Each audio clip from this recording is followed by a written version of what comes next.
Okay, so we're going to shoot a short video on the Dole 53 ammonia sensor, and this is going to be specifically for hooking up to the Ventra XT.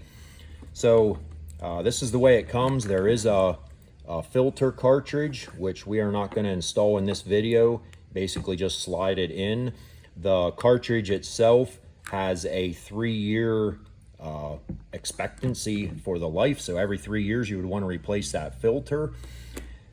On this there is an LED light.